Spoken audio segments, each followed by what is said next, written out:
Hello बच्चों, आज हम आपकी अंतरा पाठ्य पुस्तक में गद्य खंड में रामचंद्र शुक्ल द्वारा लिखित प्रेम घन की छाया स्मृति इस पाठ को पढ़ेंगे और इसके संक्षिप्त पाठ व्याख्या करके प्रश्नोत्तर हल करेंगे।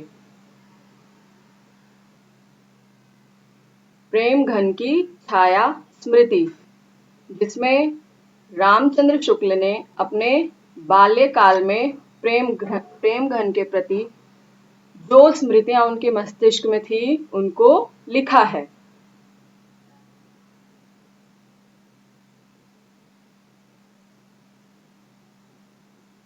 आइए सबसे पहले रामचंद्र शुक्ल जो हमारे लेखक हैं इस पाठ के, उनके जीवन परिचय के बारे में समझते हैं।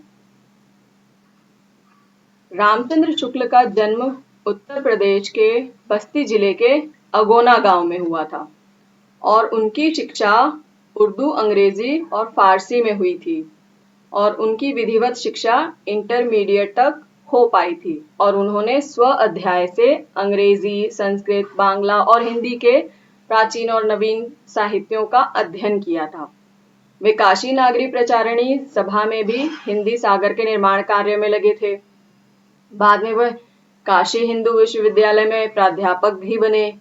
इसी प्रकार से उनका जीवन चलता रहा और कार्य वह करते रहे और कार्य उनकी काशी ही कर्मस्थली रही। आइए साहित्यिक परिचय के बारे में जानते हैं। इनका साहित्य में क्या योगदान रहा। हम जानते हैं कि आचार्य शुक्ल हैं वो उच्च कोटि के आलोचक, इतिहासकार और साहित्यिक चिंतक रहे हैं। विज्ञान, दर्शन, इतिहास ये सब इनके लेखों में, पुस्तकों में मौलिक रूप से देखने में मिलता है। आगे बढ़ते हैं, इनकी रचनाओं के बारे में जानते हैं कि आचार्य शुक्ल जो थे उन्होंने कई रचनाएं की हैं, जिनमें से जैसे गोस्वामी तुलसीदास के बारे में और सूरदास, चिंतामणि, रस मीमांसा आदि ये सब, और जायसी ग्रंथावली और भ्रमर गीत सार का उन्होंने संपादन भी किया है। भाषा शैली कैसी है शुक्ल जी की? तो शुक्ल जी की भाषा शैली जो है वो गद्य शैली में लिखते हैं, जो कि विवेचनात्मक है और विचारशीलता और सूक्ष्म तर्क योजना इनके लेखों में दिखाई पड़ता है। आगे बढ़ते हैं, पाठ के बारे में जानते हैं कि रामचंद्र शुक्ल जो थे अपने बाल्यावस्था में यानी कि 8 वर्ष की आयु से ही साहित्य में बहुत रुचि लेते थे। क्यों रुचि लेते थे? क्योंकि जो उनका बचपन है वो बिल्कुल ही साहित्यिक परिवेश से भरा पूरा था। क्यों भरा पूरा था? क्योंकि पिताजी का भी बहुत साहित्य में रुचि थी और वो रामचंद्रिका और रामायण पढ़कर घर में सबको सुनाया करते थे और वो भारतेंदु हरीशचंद्र के बारे में भी अपूर्व माधुर्य की भावना रखते थे, जिसके चलते आयु बढ़ने के साथ साथ उनके मंडल के अन्य रचनाकार, विशेषतः उपाध्याय बद्री नारायण चौधरी प्रेमघन, जिनकी स्मृति के बारे में उन्होंने हमें इस पाठ में बताया है, उनके सानिध्य में शुक्ल जी एक साहित्यकार के रूप में आकार प्राप्त करके आज आचार्य शुक्ल हैं। प्रेमघन के व्यक्तित्व ने शुक्ल जी की मंडली को किस तरह से प्रभावित किया है और हिंदी के प्रति किस प्रकार आकर्षित किया है, ये सब कुछ इस पाठ में है, जिसका नाम है प्रेमघन की छाया स्मृति। आगे चलते हैं, इसके प्रश्नोत्तर पर आते हैं। पाठ का सार हम समझ ही गए हैं। चलिए प्रश्न अभ्यास में पहला प्रश्न देखते हैं कि लेखक ने अपने पिताजी की किन-किन विशेषताओं का उल्लेख किया है। क्या-क्या विशेषताएं पाठ में लेखक ने अपने पिताजी की बताई हैं। तो लेखक बताते हैं कि उनके पिताजी फारसी के अच्छे ज्ञाता थे और पुरानी हिंदी कविता के बड़े प्रेमी भी थे और वे क्या करते थे, अक्सर फारसी कवि की उक्तियों को हिंदी कवि की उक्तियों से मिलाते थे, जिसमें उन्हें बड़ा आनंद आता था। और लेखक के पिता रामचरितमानस और रामचंद्रिका को घर में सब लोगों को एकत्र करके बड़े ही चित्ताकर्षक ढंग से पढ़ा करते थे और सुनाते थे। और आधुनिक हिंदी साहित्य में लेखक के पिता जो थे भारतेंदु जी के नाटक को बहुत प्रेम करते थे, मतलब बहुत प्रेम से उनका नाटक देखा करते थे। चलिए अगले प्रश्न पे चलते हैं। अगला प्रश्न है, बचपन में लेखक के मन में भारतेंदु जी के संबंध में कैसी भावना जगी रहती थी? भारतेंदु जी के संदर्भ में लेखक क्या सोचा करते थे बचपन में? चलिए उत्तर देखते हैं कि बचपन में लेखक के मन में भारतेंदु जी के संबंध में एक मधुर भावना जगी रहती थी। कैसी मधुर भावना? कि लेखक की जो बाल बुद्धि थी, क्योंकि वो बच्चे थे, तो वो सत्य हरिश्चंद्र नाटक के नायक जो थे राजा हरिश्चंद्र, उनको और कवि हरिश्चंद्र में कोई भेद ही नहीं कर पाते थे। वे सोचते थे दोनों एक ही हैं, दोनों एक ही व्यक्ति है, दोनों अलग अलग नहीं हैं। इसीलिए इस शब्द हरिश्चंद्र से दोनों की एक मिली जुली अभिव्यक्ति और एक भावना, अपूर्व माधुर्य का संचार लेखक के मन में किया करती थी। उनको लगता था दोनों एक ही प्राणी हैं। चलिए अगला प्रश्न देखते हैं। उपाध्याय बद्री नारायण चौधरी प्रेमघन की पहली झलक लेखक ने किस प्रकार देखी? ये बहुत इंटरेस्टिंग है ये क्वेश्चन कि उन्होंने कैसे चौधरी बद्री नारायण प्रेमघन की झलक देखी। लेखक को बचपन में प्रेमघन की पहली झलक देखने को मिली थी। कैसे मिली थी? कि वो बाल्यकाल से ही भारतेंदु जी के मंडल में किसी भी सजीव स्मृति के प्रति उत्कंठित भाव रखते थे, कि मतलब बहुत एक्साइटेड रहते थे, इसलिए उन्हें देखने की अत्यंत लालसा होती थी। और इसी प्रकार से उनके बालकों की अपनी मंडली में एक जो बच्चा था वो प्रेमघन जी के मकान से परिचित था। वे लोग 1.5 मील का सफर तय करके पत्थर के एक बड़े से मकान के सामने पहुंचे, जहां ऊपर एक बरामदा जो था सघन लताओं से आवृत था और उसी के बीच एक सजीव मूर्ति दिखाई देती है, जिसके दोनों कंधे पर बाल बिखरे हैं, जैसे आप इस चित्र में भी देख सकते हैं, और एक हाथ खंबे पर था। यही थे उपाध्याय बद्री नारायण चौधरी प्रेमघन, और इस प्रकार लेखक ने प्रेमघन जी की पहली झलक देखी। चलिए अगले प्रश्न पे चलते हैं। अगला प्रश्न है कि लेखक का हिंदी साहित्य के प्रति झुकाव किस प्रकार बढ़ता गया? चलिए उत्तर में देखते हैं कि लेखक का बाल्यकाल साहित्यिक परिवेश से भरा पूरा था। हम जानते हैं कि उनके पिता जो थे हिंदी साहित्य के प्रेमी थे। वे रामचरितमानस और रामचंद्रिका पढ़ा करते थे। लेखक स्वयं भी भारतेंदु हरिश्चंद्र के प्रति एक अपूर्व माधुर्य की भावना रखते थे, और उनके पिता, उनके घर का साहित्यिक परिवेश तथा उनका स्वयं का भारतेंदु जी के प्रति जो झुकाव था, उनकी हिंदी साहित्य के प्रति झुकाव का कारण बना। यही सब कारण थे जिससे लेखक हिंदी साहित्य के प्रति झुके हुए थे, उनकी रुचि उसमें थी। अगले प्रश्न पे चलते हैं।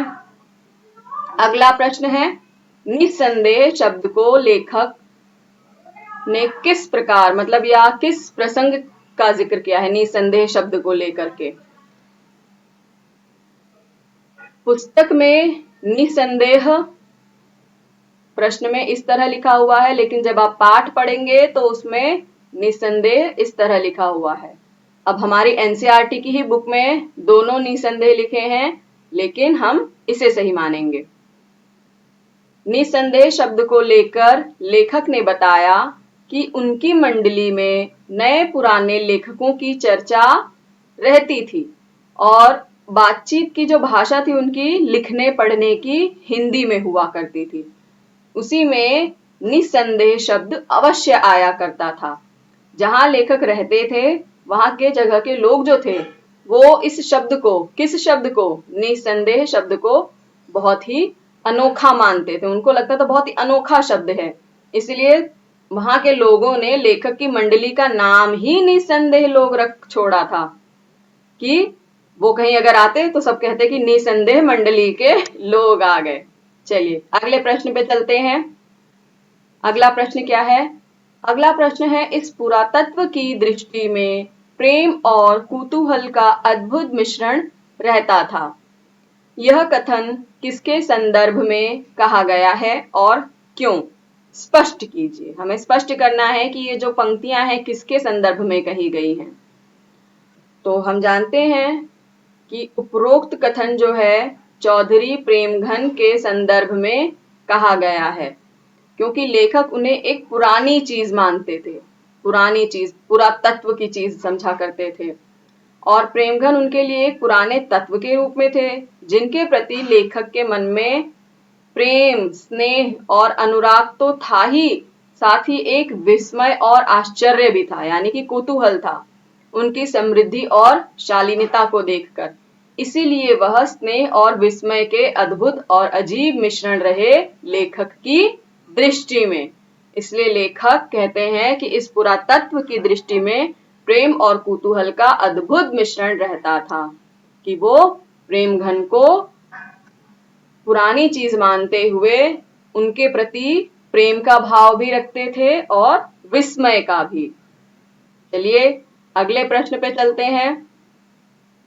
प्रस्तुत संस्मरण में लेखक ने चौधरी साहब के व्यक्तित्व के किन किन पहलुओं को उजागर किया है? मतलब कौन कौन से पहलू हैं उनके व्यक्तित्व के। चलिए उनके व्यक्तित्व के बारे में जानते हैं कि चौधरी साहब एक हिंदुस्तानी रईस थे, अमीर थे और बहुत ही समृद्ध थे, लेकिन उनकी हर एक अदा जो थी और व्यवहार जो थी उनसे रियासत और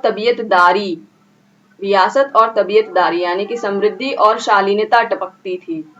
उनके मुंह से निकलने वाली बात में भी एक विलक्षण वक्रता होती। कैसी वक्रता? जो बातों को कुटिलता के साथ घुमा फिरा कर कहे, सीधे सीधे कोई बात ना कहे। अब वो भी एक लेखक थे, कवि थे, तो बातों में विलक्षण वक्रता होना तो जायज है। इसलिए एकदम निराला ढंग था उनकी बातचीत का। उनके प्रश्न भी अगर कोई पूछे जाते थे तो यही कहते थे, क्यों साहब? तो ये शब्द अक्सर उनके प्रश्न के आगे लगा रहता था। तो और वे अपने लेख देवनागरी भाषा में लिखा करते थे। तो इन सब पहलुओं के बारे में, उनके व्यक्तित्व के बारे में हमें रामचंद्र शुक्ल बताते हैं। चलिए अब आगे प्रश्न पे चलते हैं। अगला प्रश्न है कि समवयस्क हिंदी प्रेमियों की मंडली में कौन कौन से लेखक मुख्य थे? कौन कौन से लेखक थे? 16 वर्ष की अवस्था तक पहुंचते पहुंचते जो लेखक थे वो समवयस्क हिंदी प्रेमियों की एक मंडली में शामिल हो गए थे, जिनमें श्रीयुत काशी प्रसाद जायसवाल, बाबा भगवान दास जी हालना, पंडित बद्रीनाथ गौड़, पंडित उमाशंकर द्विवेदी, ये सब मुख्य थे। हिंदी के नए पुराने लेखकों की चर्चा भी इस मंडली में हमेशा रहा करती थी। कौन कौन थे? श्रीयुत काशी प्रसाद और बाबा भगवान दास जी हालना, पंडित बद्रीनाथ गौड़ और पंडित उमाशंकर द्विवेदी। चलिए अगला प्रश्न, जो कि हमारा अंतिम प्रश्न है। भारतेंदु जी के मकान के नीचे का यह हृदय परिचय बहुत शीघ्र गहरी मैत्री में परिणत हो गया। इस कथन का आशय स्पष्ट करना है। क्या है आशय? लेखक ने काशी के चौखंबे के एक घर में से पंडित केदारनाथ जी पाठक को निकलते देखा। वे प्राय पुस्तकालय में लेखक को भी देखा करते थे, यानी पाठक जी लेखक को भी देखा करते थे पुस्तकालय में। और लेखक को पता चला कि वह घर जहां से पाठक जी निकलते थे वह घर किसका है? भारतेंदु जी का।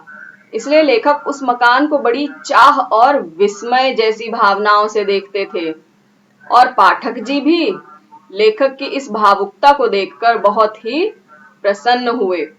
दोनों ने आपस में कई बातचीत की। यह सब भारतेंदु जी के मकान के नीचे ही घटित हो रहा था और दोनों में एक गहरी मित्रता हो गई, भले ही उनकी आयु में कितना भी अंतर था। पाठक जी ने लेखक की भावुकता को स्वीकार किया और दोनों में हृदय का संबंध बन गया। इसीलिए लेखक कहते हैं कि भारतेंदु जी के मकान के नीचे का हृदय परिचय जो था बहुत ही शीघ्र गहरी मैत्री यानी मित्रता में परिणत हो गया, बदल गया। चलिए बच्चों, हमारा वीडियो देखने के लिए थैंक यू। उम्मीद है आपको हमारी वीडियो पसंद आई होगी। प्लीज हमारी वीडियो को लाइक करिए, शेयर कीजिए और सब्सक्राइब कीजिए हमारे चैनल मेरा स्कूल को। अगली वीडियो के लिए बाय बाय।